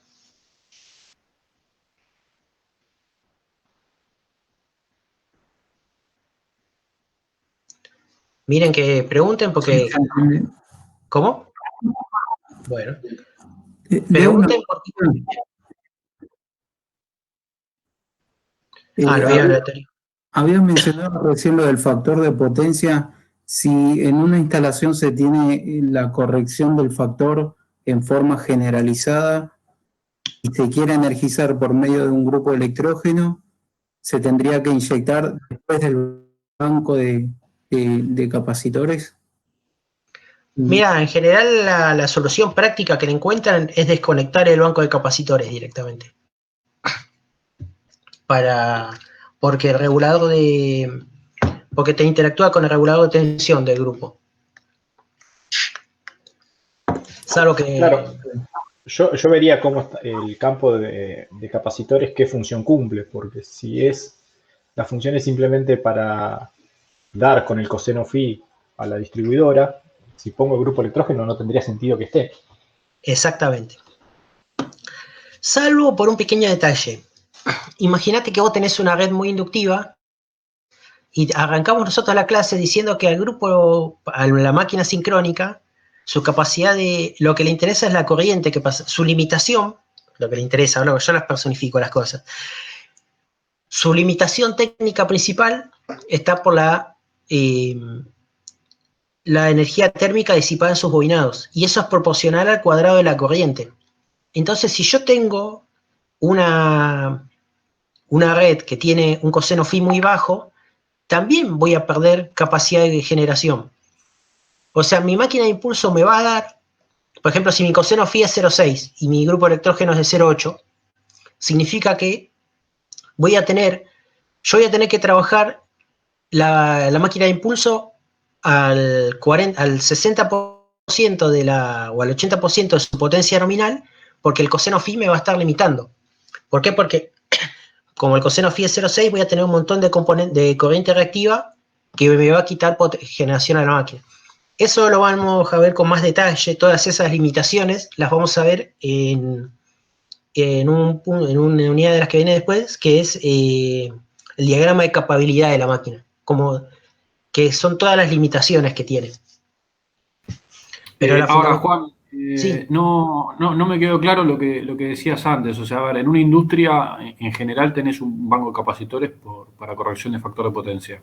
Sí. Y por ahí tenés un grupo para el recorte de picos o para alimentar cargas críticas en caso de algún corte de suministro, pero bueno, por ahí para algún recorte de picos lo usan.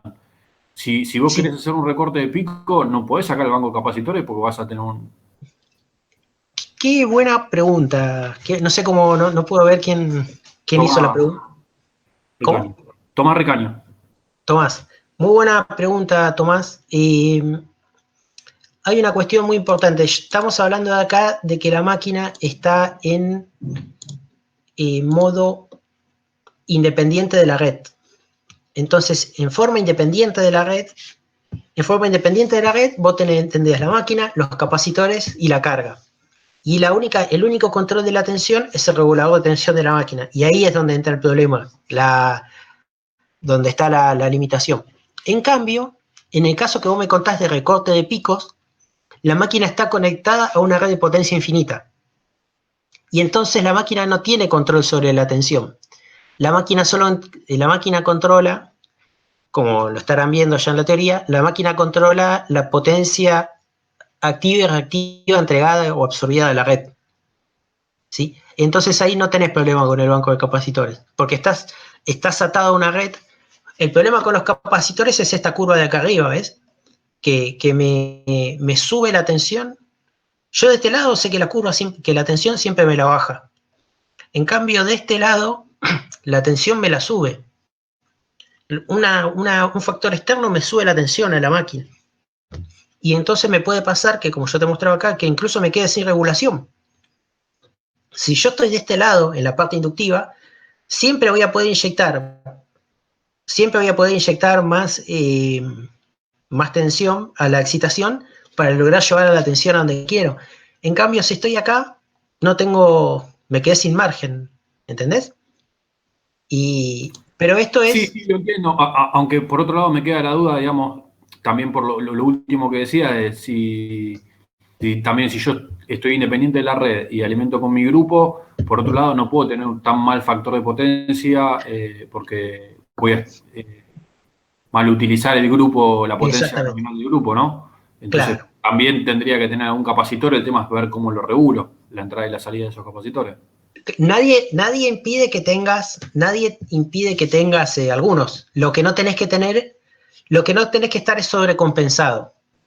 Sí, No sé si. o sea, nunca dejarlo excesivamente capacitivo el circuito, digamos, esa sería la norma. Claro, fíjate, si yo tengo toda esta inductiva y le resto un poco de capacitiva, pero mientras esté del lado de abajo de la curva, o sea, siempre sea inductiva, está perfecto. Cuanto más tenga, mejor. Idealmente lo tendría que tener totalmente compensado, ¿no? Y tener coseno phi 1. Pero 1, no siempre del lado 1 o menos, pero del lado inductivo. Juan, igual este problema lo tendría en caso de no tener un banco de capacitores automático, ¿verdad? O sea, si lo tengo automático, lo regula solo el controlador. Sí, y bueno, después lo verán ustedes en control automático. Bueno, ahí estarán los controladores. Hay que tener cuidado porque la máquina también tiene un. Si vos tenés un ajuste manual, no pasa nada. O sea, si tu grupo lectógeno es un control manual, obviamente que no pasa nada. Si el tema es si tenés ambos controles automáticos. Porque pueden llegar a pelearse, ¿no? Es muy interesante, creo que sigan pensándolo. Lo vamos a estudiar nosotros ahora cuando veamos con la máquina en paralelo a la red. Vamos a ver más aspectos de esta interacción, en especial a la capacidad de generar. ¿Alguna consulta más?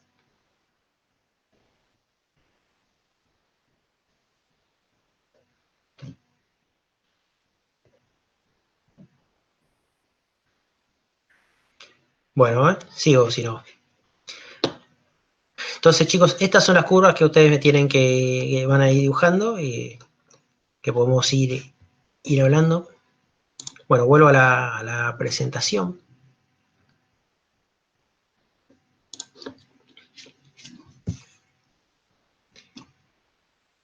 Bueno, y me queda la última parte del TP, que son las características externas, ¿sí? La característica externa es parecida, pero acá lo que mantengo constante es IF y me fijo cómo varía UA, o sea, cómo varía la tensión de armadura en función de la corriente de armadura para un determinado tipo de carga específica. Es parecido, ustedes lo habrán visto cuando vieron el transformador trifásico, que había unas curvas, que se acuerdan, levantaban unas curvas, que era la tensión en los bornes del transformador en base a la carga que tuvieran. Bueno, acá es lo mismo, se levanta para un determinado coseno phi y la carga. Nosotros las que vamos a levantar es con RLC, con RLC puras, ¿sí? Bueno, se toman una serie de valores y entonces acá se puede apreciar la otra cara del fenómeno que veíamos. Estas son algunas curvas que levantamos otros años en un laboratorio. Y acá yo no toco la IF. Entonces, la más fácil es la inductiva. ¿Qué me pasa con la carga inductiva? Como a medida que le doy más carga, la carga inductiva me desmagnetiza, la tensión se me cae. Y llega acá, ¿sí?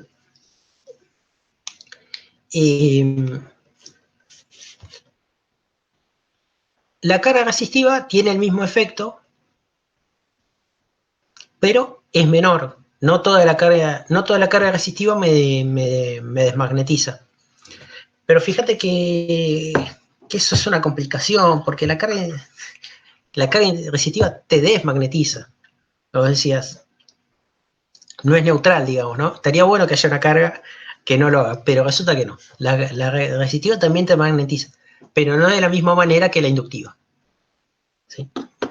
Y por último, la carga capacitiva, que fíjate que tuvimos que empezar de un valor, bueno, empezamos de un valor menor y la carga capacitiva te magnetiza, ¿no? O sea, te aumenta la tensión, eso hace que aumente la tensión, a medida que aumenta la carga. Lo que hablábamos hoy del fenómeno de autoexcitación, ¿no? Si vos seguís con esta curva, en un momento poder llevar un valor que tengas corriente sin... No, estoy diciendo que... Y lo que está acá, bueno, entonces, y lo que vas, si subís para arriba, ves que lo tenés que parar este ensayo.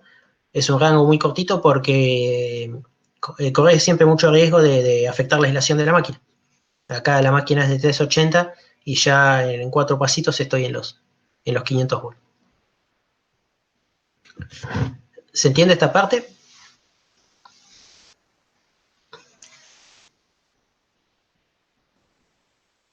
Juan, Esta es como más claro, ¿no?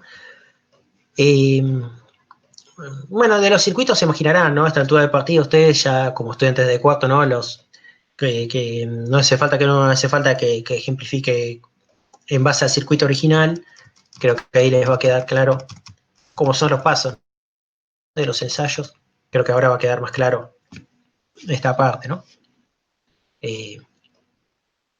Generalmente la máquina de continua no la voy a tocar, salvo cuando estoy con carga resistiva, porque la carga resistiva va a hacer caer la velocidad.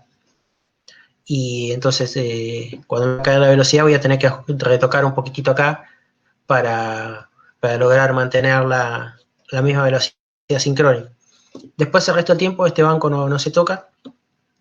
Y bueno, acá verán, entonces, todas las operaciones que nosotros vimos descriptas se hacen operando estas llaves, ¿no?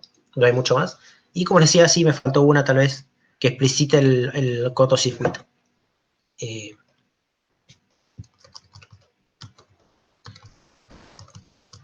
Bueno, consultas de ahora de lo que es realización de ensayos. Ahora empezamos a la parte de TP, pero del TP en sí. Pero de la práctica.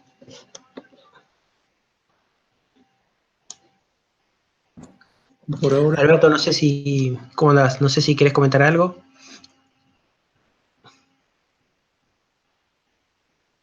Ah, no te anda el micrófono.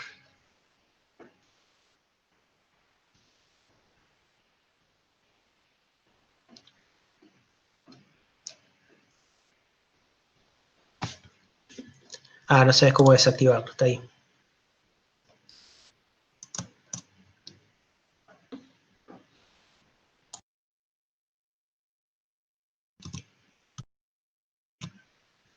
Si querés desactivar el micrófono es control y la tecla D. Control D.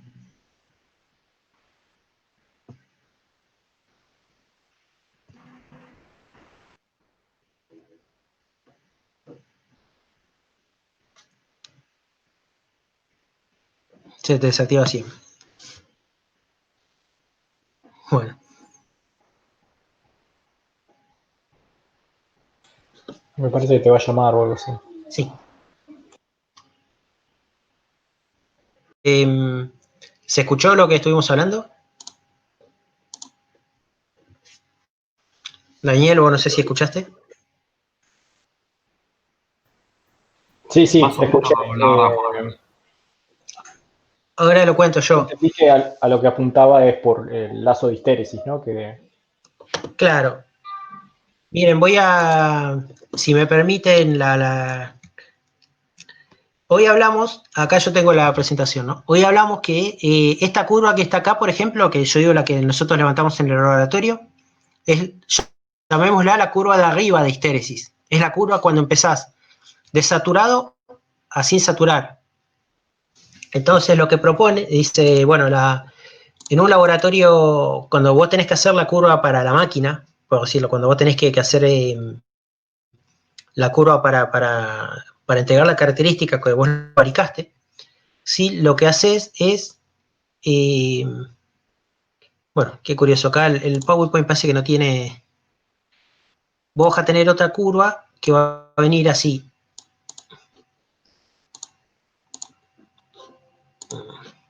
Entonces, tantas cosas para dibujar y esto no tiene un polígono, ¿no?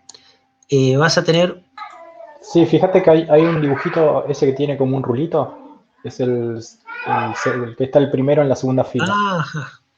Bueno, pero vos vas a tener una curva así, ¿ves? Cuando...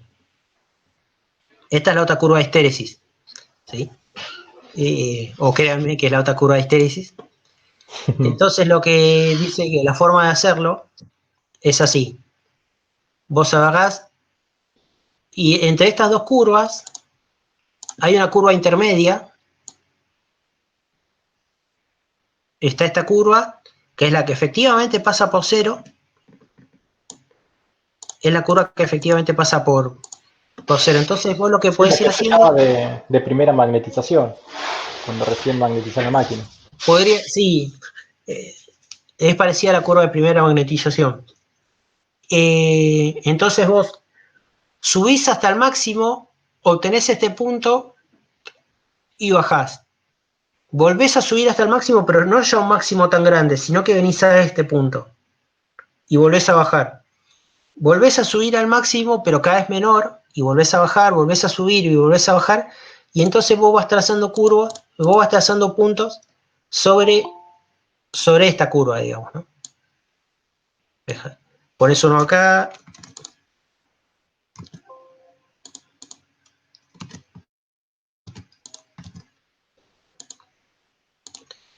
¿Cómo sería? Vas poniendo estos distintos puntos así. Y esta es la curva de magnetización que se entrega con la máquina. Ni la superior ni la inferior de magnetización, sino la que estaría la curva intermedia. ¿Se entiende?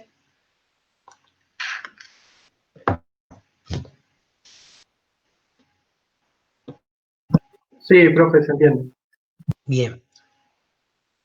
Son todas soluciones que aparecen por el problema este que hablamos de que la magnetización es un fenómeno muy complejo que se resiste a su modelización hoy en día, incluso hoy en día. Entonces, bueno, hay soluciones, los ingenieros han desarrollado soluciones para poder especificar las cosas sin mayores complicaciones y, bueno, poder salir adelante con la técnica, ¿no? Bueno, les comparto ahora, tengo la guía de TP. Tenemos una versión nueva de la guía que es básicamente la misma, tiene los formatos modernos. Así acá. Bueno, están los valores de los ensayos. En la guía es esta, es la que vamos a colgar en el campus virtual. Ya están los valores de los ensayos, están todos cargados. Bueno, ustedes podrán acá, así que ya van a poder empezar a trabajar. Y acá le comento a Alberto, por si no sabes, la máquina Mogos, la que ensayamos el año pasado, la que elegimos. Y bueno, después vamos a la parte del TP. No sé si querés comentarlo vos, Daniel, o lo comento yo, como quieras. Como vos quieras. No, yo no tengo ningún problema. Igual como dijiste, principalmente la parte de cálculos en esta parte es muy sencilla. Es más gráfico el TP que de cálculo. Por ahí lleva mucho más cálculo en la parte de los cálculos de regulación. Pero, sí. Pero después toda la primera parte es muy gráfica.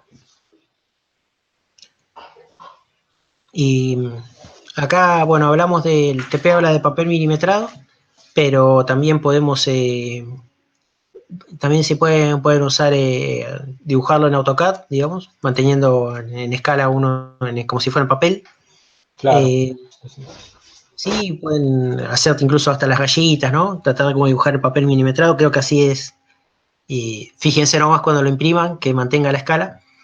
No utilicen, si van a utilizar algún programa para hacer los gráficos, presten atención que mantenga bien las escalas de un lado y del otro, que sean conocidas, y ojo con las curvas interpoladoras, porque como lo hablamos hoy, estas curvas no obedecen a alguna familia en particular.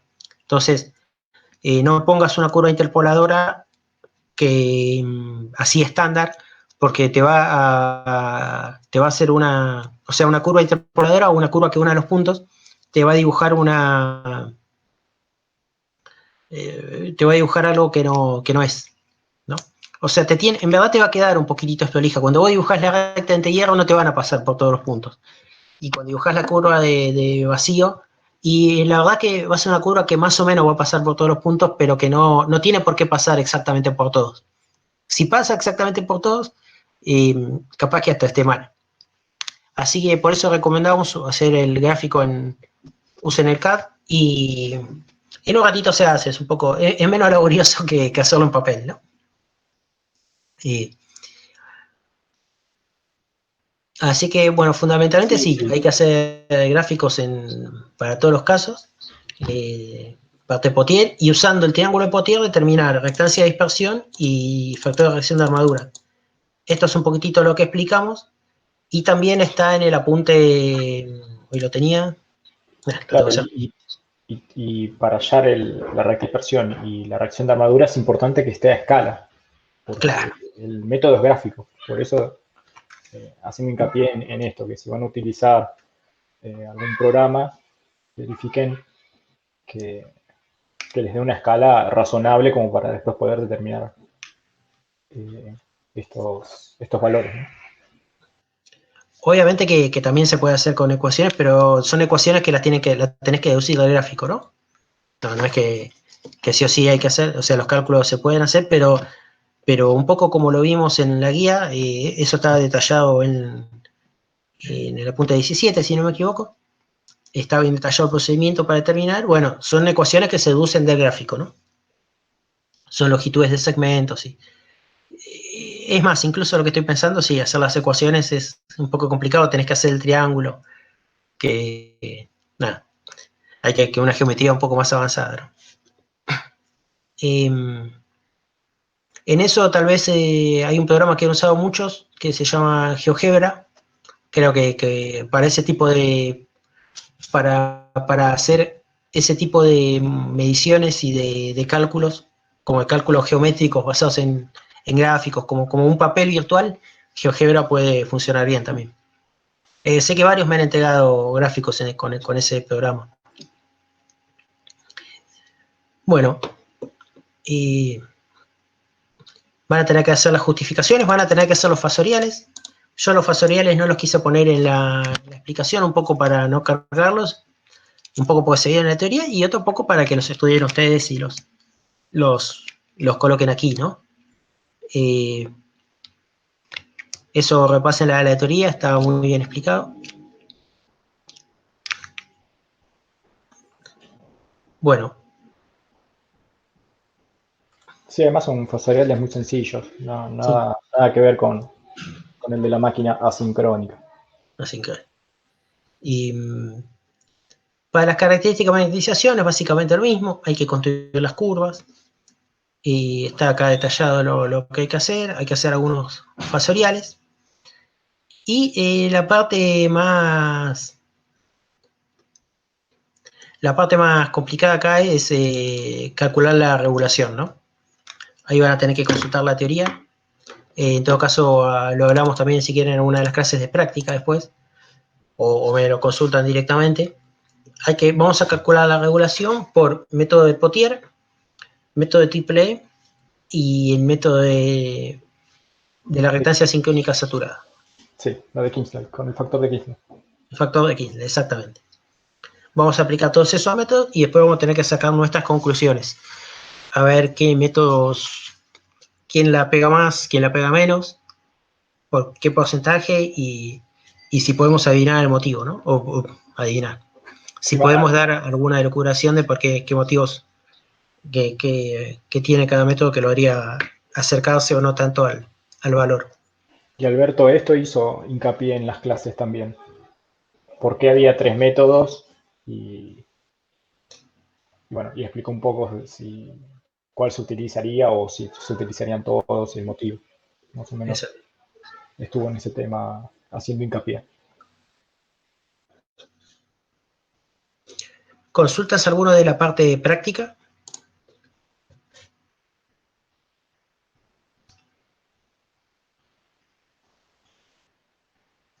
Acá, bueno, estas consultas van a surgir cuando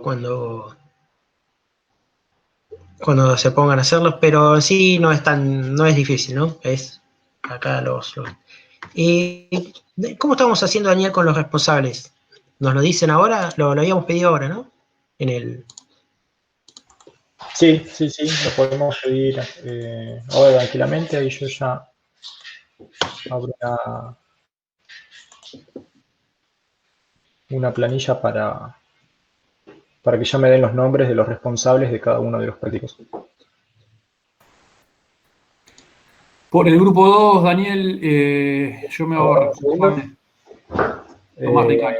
Ricaño, ¿no? Bien. Sí, señor. Del grupo 2. Sí.